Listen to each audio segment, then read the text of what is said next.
Hey everybody, we're going to be cooking some fried rice on the Blackstone griddle tonight, and we're going to be cooking it, with this hibachi style, kind of like what you would see at a Japanese restaurant somewhere like Benihana's. I was trying to find something like this online. I couldn't find it, so I went and found some other recipes, kind of put them all together and put this together, and hopefully this is helpful to everyone. So just to kind of give you an idea of what's going on with the setup, so we've got our 3 left burners somewhere around the medium setting, just kind of midway between the highest and the low, and I've got my far right at a low. I just started this chicken just a minute ago, and we're going to cook that chicken up. I flattened it out, just seasoned it with salt and pepper. We're going to add chicken to this recipe, so we just got that going right now. So if we come over here and we look at kind of some of our setup that we've got going on, I'll talk about this as things go on, but the first thing we need to do is we actually need to make some garlic butter. So what we've done is we've got a stick of butter here, just a half a cup, 1 stick. We've got 2 cloves of garlic that have been diced up here. We're going to get the juice of 1 lemon, so we're going to put in some lemon juice here. I can get that in there. Juice a lemon. Juice another lemon. And then we're going to put in just a little bit at the end, a little bit of soy sauce. So we juiced our lemon, and we're going to add a little bit of soy sauce here. All right, let's take a look at that. Sometimes, last time I did this, I had to get rid of a little bit of the liquid, and that's okay. No problem. We just want some of that to get absorbed in there, give it a little bit of that Japanese flavor with some soy sauce. That's kind of adding a little bit of sodium to that butter. And then, if you've ever been to Benihana's and you've watched them kind of cook it up, I actually think this is sort of the secret to that flavor is this garlic butter. You see them put it in, and it's the secret sauce, the secret recipe for this. So I'm going to get that all mixed up. And like I said, it kind of ends up almost, I think there's just a little bit more liquid than what you want in the end. I've kind of had this happen a couple times, no problem. I'll probably just ditch just a little bit of that liquid because I don't need it all.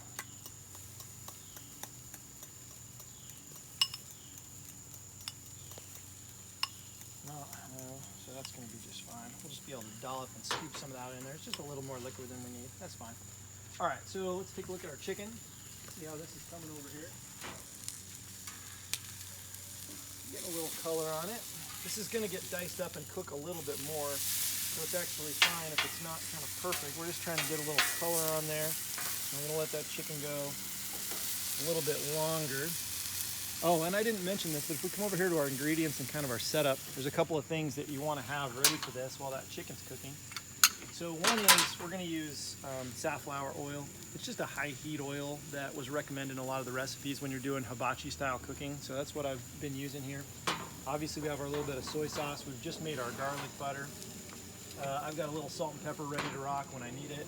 I've got some sesame seeds when I need to get it. I've chopped up 1 small onion. So this is about a cup of diced onion, chopped onion. And then I've chopped up or diced up some green onion. And this is a 1/4 cup, and some carrot, and this is a 1/4 cup. So we've got that all ready to go when the time comes. I've got 3 eggs that are scrambled up, and that's going to be ready to go when the time comes. And then we've got some rice. So this is 2 cups of cooked jasmine rice. Preferably, you're going to cook this at least the day before. And if you've got a rice cooker, you just set it, get it done, and then stick it in the fridge. And that next day, it kind of gets just a little bit crunchy. That moisture gets out of it, dries out just a little bit.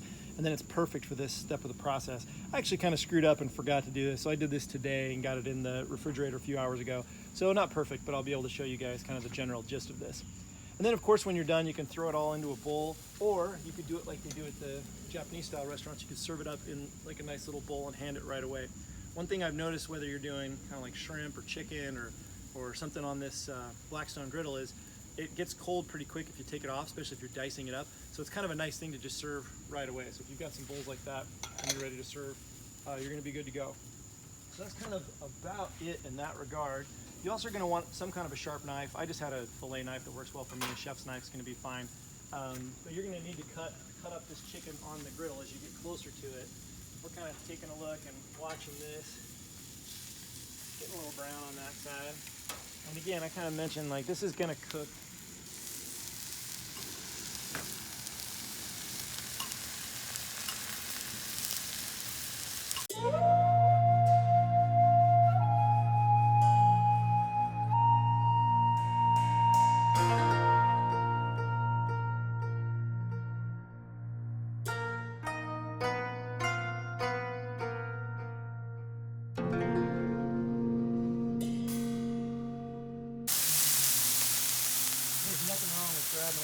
that garlic butter. I'm just throwing that in there.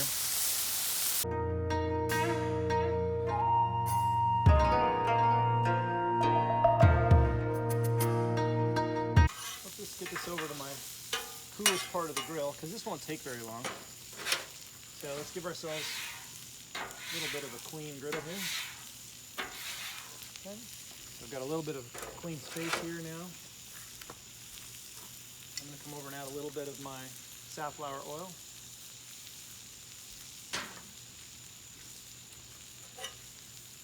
Spread that around just a little bit. Okay. And I'm going to get in all these veggies.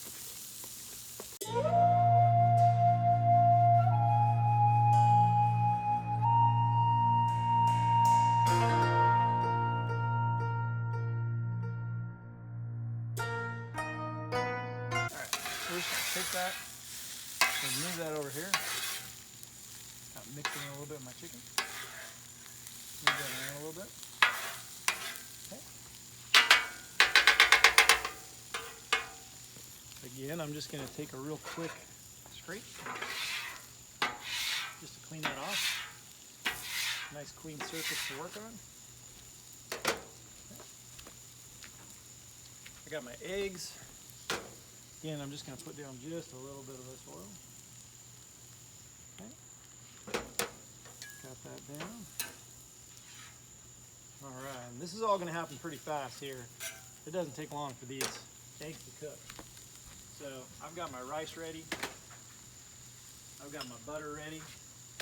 And my sesame seeds ready, because this stuff's going to fly. So here we go. Just drop that in.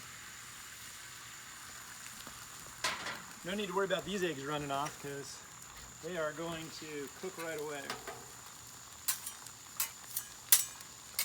Give myself a little bit of a clean surface here. And again, we're just mixing this up. This is scrambled egg, folks. As easy as it gets.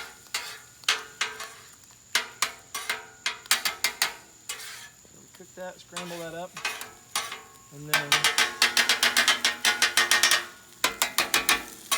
we just put it all together. This is where it gets super easy.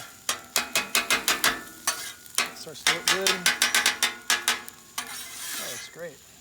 No problem there. And now we're going to throw and toss all this stuff on. And now, guys, we're just going to add things to everything. So kind of mix that up.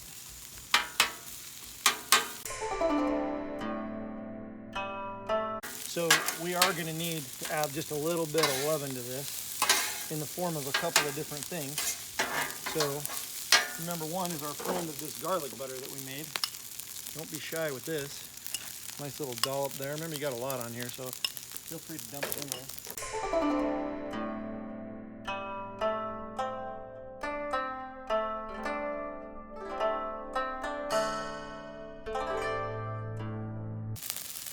Because remember, that rice wasn't seasoned. So I've got some salt in there with the garlic butter. I feel like you can always just add a little bit of that. And then actually one form of salt that's really good here is just some soy sauce. So we're going to add some soy sauce and sprinkle that in there. That's going to give that nice brown color. Smells great.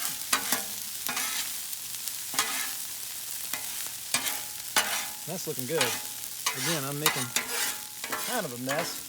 But you can see, you just have everything ready to go. You start cooking this up. And then the very last thing is just when you're all kind of done here, let's not leave that on there, is we're going to add some sesame seeds. So we're just going to kind of sprinkle these in. Cover that up. Should be good. And then our last little bit. This is looking great. Smells great. Family loves this dish. It's a winner amongst all the kids. It is delicious. And when you're all done, again, if you're gonna do kind of that, I got a little sweat going. This griddle's hot. And I don't know how these guys do this, but they're pretty fancy with this. You sort of put that in the top. You know, if you did the Benihana thing, they like pack it in, but those bowls are maybe a little bit smaller than that. And you can see I hope that looks pretty good. It looks pretty good to me on film. You can see what this looks like here. This is all cooking up. I could serve it up again just like this, or if I'm careful and everything, the other thing I can do is just have kind of a big bowl and then take that in and serve the family. This is all just right. I think we've got a winner here.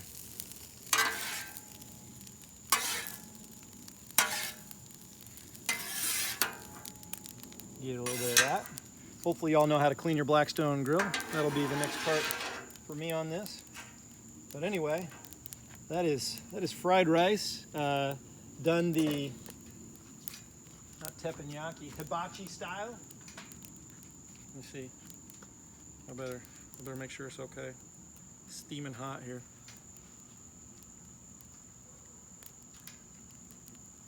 Oh, that's killer.